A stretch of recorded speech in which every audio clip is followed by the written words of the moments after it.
Hi friends, இன்றைக்கி சின்ன சின்ன டிப்போட இட்லி மாவு எப்படி அரைக்கிறதுன்னு பார்க்கலாம். நான் இந்த மாதிரி தான் எப்போவுமே அரைப்பேன். எனக்கு இட்லி ஒரே மாதிரி வரும். நீங்களும் ஃபாலோ பண்ணி பாருங்கள். உங்களுக்கும் இட்லி எப்பவும் ஒரே மாதிரி சாஃப்டாக வரும். டிப் நம்பர் 1, எப்போவுமே நீங்கள் வெந்தயத்தை ஃபஸ்ட்டு போட்டுருங்க. ஒரு நிமிஷம் நல்லா ஓட்ட விடுங்க. நல்லா நைஸாக வந்துடும். நைஸாக வந்ததுக்கப்புறம் நீங்கள் ஊற வச்ச உளுந்தை போடுங்க. நான் இன்றைக்கி 1 டம்ளர் வெள்ளை உளுந்தும் 7 டம்ளர் இட்லி புழுங்கல் அரிசியும் 1 டேபிள் ஸ்பூன் வெந்தயமும் 3 மணி நேரம் ஊற வச்சு எடுத்திருக்கேன். டிப் நம்பர் 2 பார்த்தீங்கன்னா, இந்த மாவு அரைக்கிறதுக்கு தேவையான தண்ணி எல்லாமே ஐஸ் வாட்டராக யூஸ் பண்ணுங்கள். நீங்கள் நாளே ஃப்ரிட்ஜில் ஸ்டோர் பண்ணி வச்சுருங்க. அப்படி இல்லைன்னா இட்லிக்கு அரிசி ஊற போடுவீங்க இல்லையா, அப்போ நீங்கள் ஃப்ரிட்ஜில் ஐஸ் வாட்டர் ஸ்டோர் பண்ணிக்கோங்க. 3 ஹவர்ஸில் உங்களுக்கு சில்லுன்னு ஆகிடும்.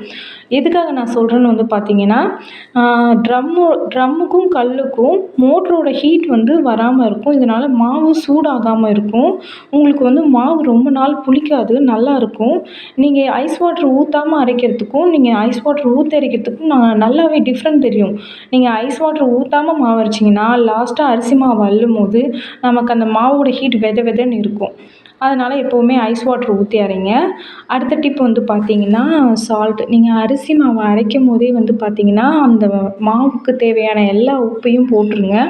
மாவு ரொம்ப நல்லா வரும். இது எனக்கு ஒரு ஹோட்டல்காரங்க இந்த டிப் சொன்னாங்க. நான் ஃபாலோ பண்ணுறேன். நல்லாவே இருக்குது.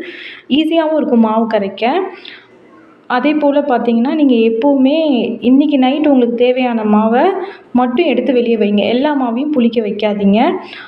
அன்னன்னைக்கு தேவையான மாவை இப்போ நைட் வேணும்னா மார்னிங் எடுத்து வச்சுக்கோங்க. மார்னிங் வேணும்னா நைட் எடுத்து வச்சுக்கோங்க. எல்லா மாவையும் புளிக்க வைக்காதீங்க.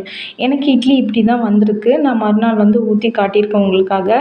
நீங்களும் ஃபாலோ பண்ணி பாருங்கள். தேங்க்யூ.